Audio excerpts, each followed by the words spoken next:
A long time ago in a galaxy far, far away, Star Giant Productions was coming up with ways to improve her channel in terms of viewership and money and subscribers. So Rebecca decided that she was gonna rank all the Star Wars movies from worst to best and on Star Wars Day being today. We're ranking all the 9 official Star Wars movies today. Let's just get through this list. What? Can't I make an intro less than a minute long? I know they're usually 1 to 5 minutes long or longer, but it's short today. May the 4th be with you. I don't care! Man, I didn't want to be mean today, but Attack of the Clones is just not good.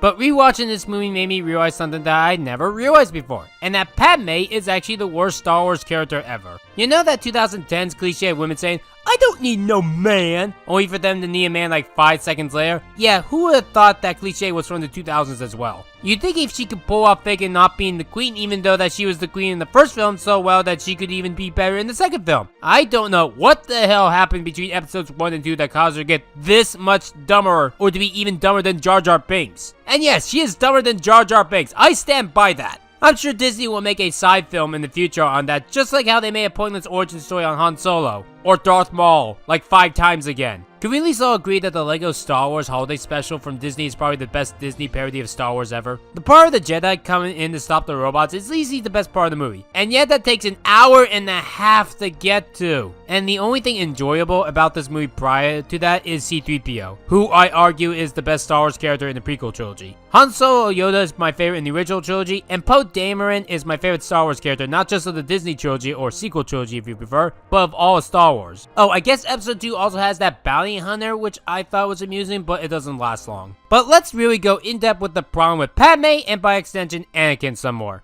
Are you an angel?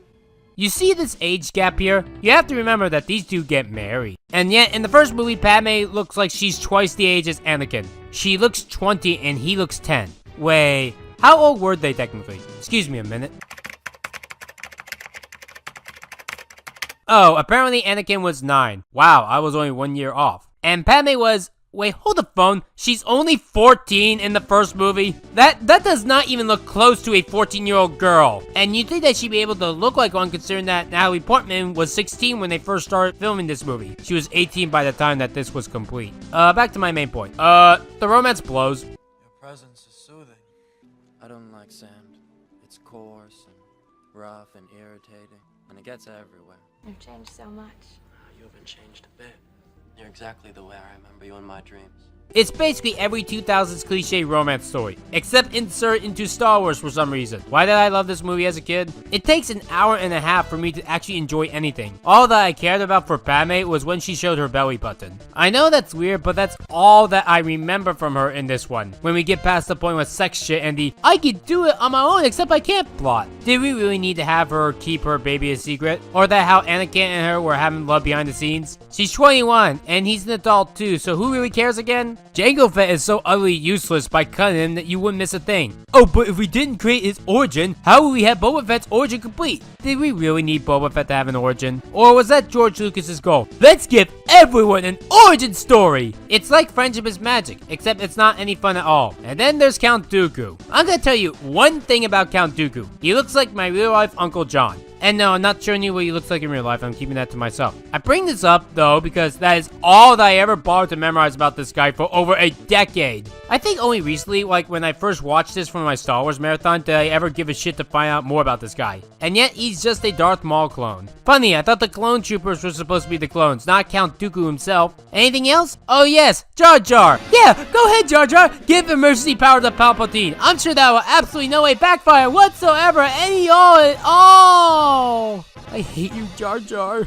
Are you an angel? It's funny how right before the turn of the millennium, people praise this as like the second coming of Jesus. But once the new millennium hit, all of a sudden this became a stupid joke movie. Like Attack of the Clones, I loved it as a kid, but over the years it grew sour with me. The most notable thing about this movie is how everyone talks about Jar Jar, and my god was he annoying to go back to. He is a distraction to everything in Star Wars. Very, very bad. Oh, go. And there's your proof on how juvenile this movie can be. It threw in a toilet humor joke in this movie.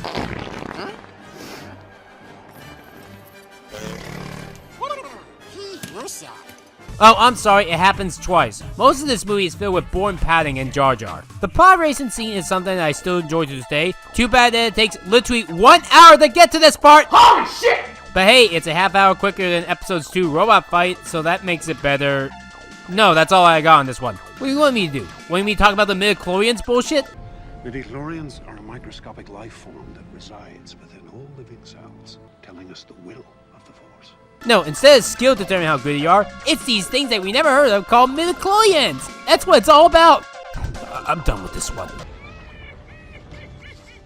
Hey look, it's that Star Wars movie that everybody hates. I mean, the shitheads that drove Kelly Marie Tran insane and made her depressed should feel right about themselves. I get it, it's fine if people don't like this movie, but the extremes that people have done are just too much for me. Oh, you know how Star Wars fans raised over $400,000 to remake a movie. Look at this! I mean, that $418,000 could have been used to help real-life people, charities, people in third world countries, giving the homeless food and shelter. But no, you just want to remake a stupid movie. This movie is why I truly stopped caring about fandom perception. No, you idiots, Disney didn't ruin your childhood. You did. People were, and still to this day, giant idiots going after anyone that just happened to like or even love this movie. Look, it's okay if people have different opinions on things. For example, I love the game Friday Night Funk, and I'd be fine if someone else didn't like it. But I hate it if that person cut ties with you for liking the game. However, I do have to agree with people that this movie has problems. Most of it comes from Kylo Ren, and simply put, he's not a fun character. Half of the time, with his terrible acting, he sounds like a bratty teen that hates the world and his parents because he got grounded for a week and got his cell phone confiscated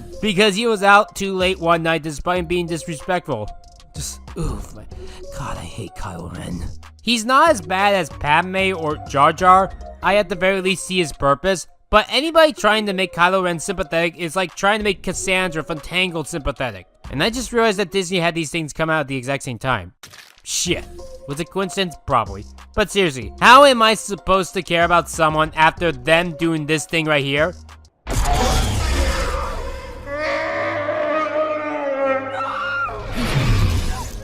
You killed Han Solo, aka your dad. I think at this point, I never cared about Kylo Ren again. He was fine in episode 7, but let's just say episode 8 gives Hayden Christensen from episode 2 a run for his money on the most annoying male villain in Star Wars history. I said it and I'm sticking to it, Hayden Christensen is better. But Kylo is not the only character that I have an issue with in this movie. Amilyn Holdo is the second biggest one. I want to say that she's sexist, but it's more on the lines of being a leader that doesn't know what she's doing. So maybe she's like Padme of the sequel trilogy? So her point is to take control from Leia when Leia falls ill. And basically did great spot when he actually saves the day. And she even convinces Leia to shoot Poe Leia on the movie. Wait a minute, that is just Padme of the sequel trilogy. But the thing that's most notable is the suicide shit. It's not as bad as the Fairy Oddparents episode Farm Pit where Timmy actually attempts suicide, but it's still got its problems. First of all, I actually thought it was dramatic and tear-jerking the first time because I thought it was well done. But rewatching it again, it's a very manipulative thing to watch. I feel like that this whole entire scene was forced.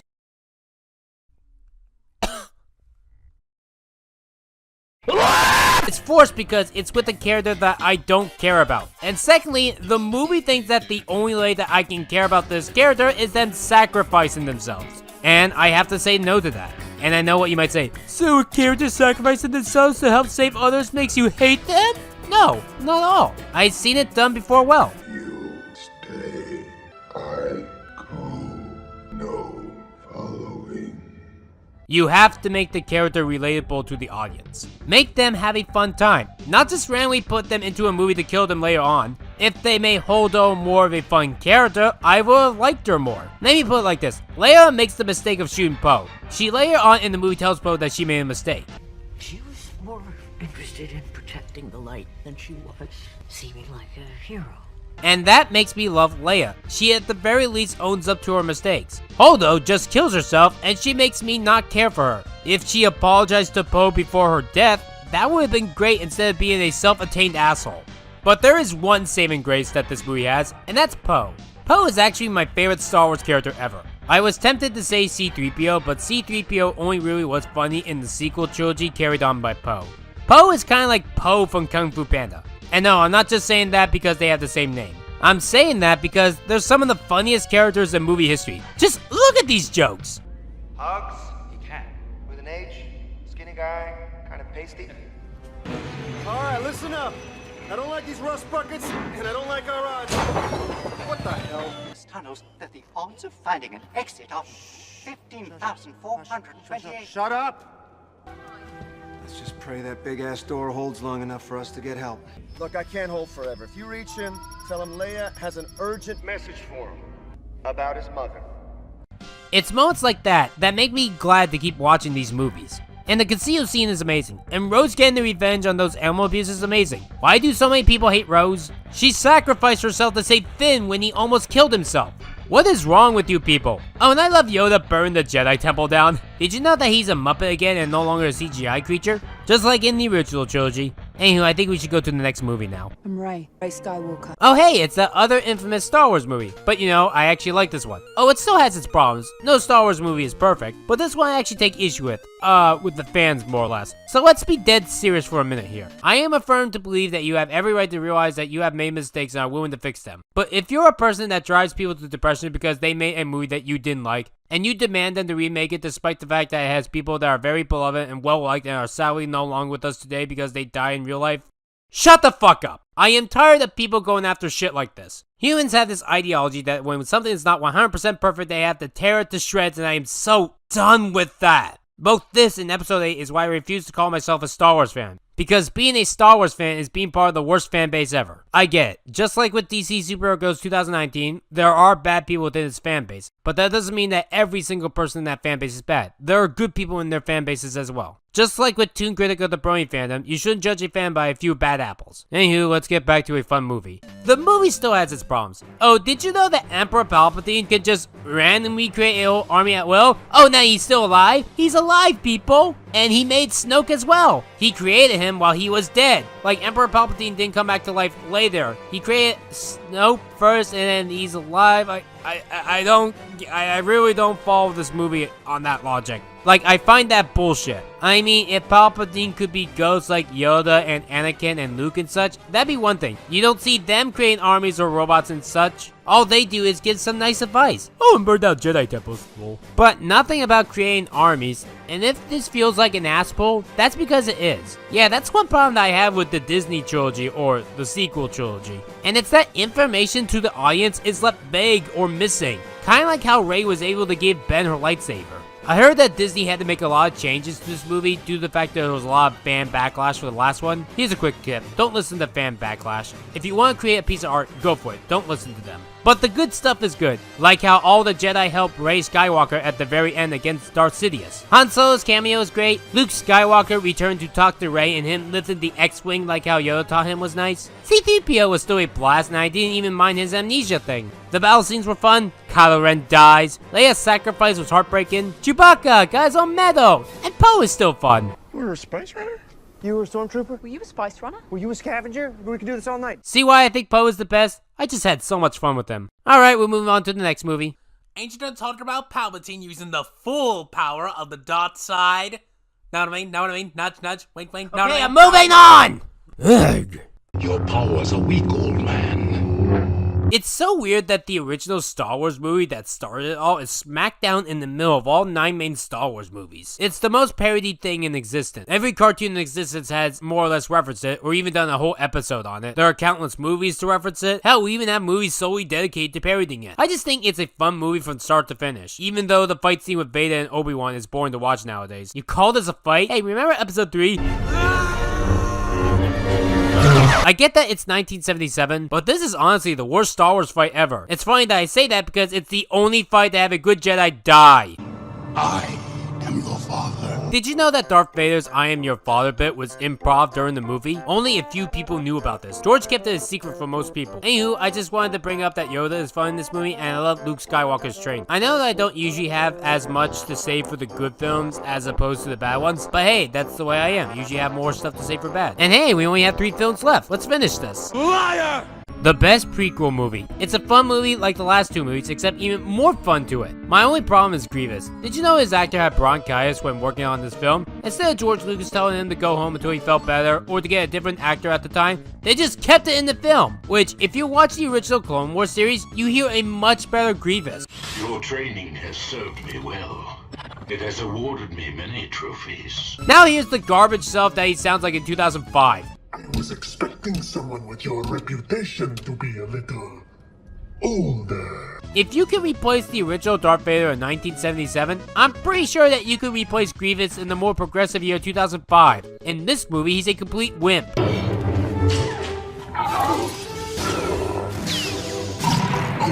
One skimpy Jedi took out Grievous. This is disrespectful to Clone Wars. And not helping is that they used Matthew Wood for everything Grievous onwards, including the sadly more popular Clone Wars series, i.e. the 2008 version. Guards?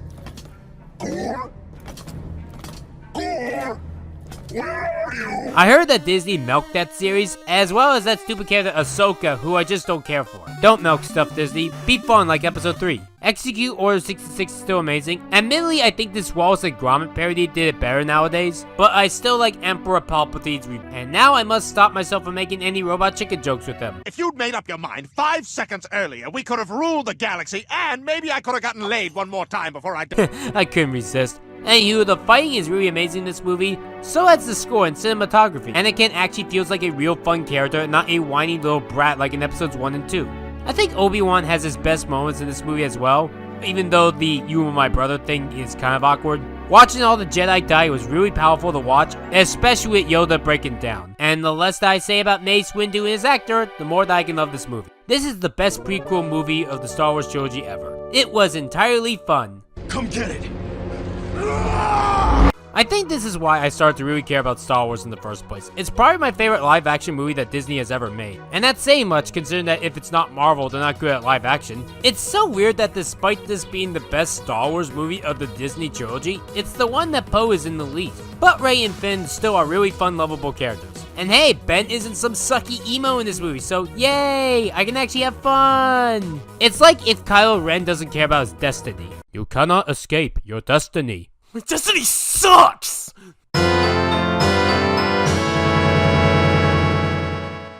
Episode 6 is easily the best Star Wars live-action thing ever. It's what Star Wars is all about. Talk about the Force, showing how fun it can be, an entire lovable cast, awesome action, space battles, lightsaber battles. Emperor Palpatine was just such a fun character, and his death was awesome! I'm still calling that his death. I don't care what Episode 9 says, because people thought he was dead for 3 decades in our world. I love this movie. And I think the original trilogy is just the best trilogy ever. It just shows you how much better it is than the other two. Like, all the films in the original trilogy were in the top half, with Episode just being smack down in the middle. Meanwhile, the 4 spots under were from the other trilogies, and only 1 each were in the best. I just really love Star Wars when it's good. When it's bad, I don't want to talk about, but when it's good, I do love watching Star Wars. Thank you all for joining. Star Giant Productions out. May the 4th be with you. Always.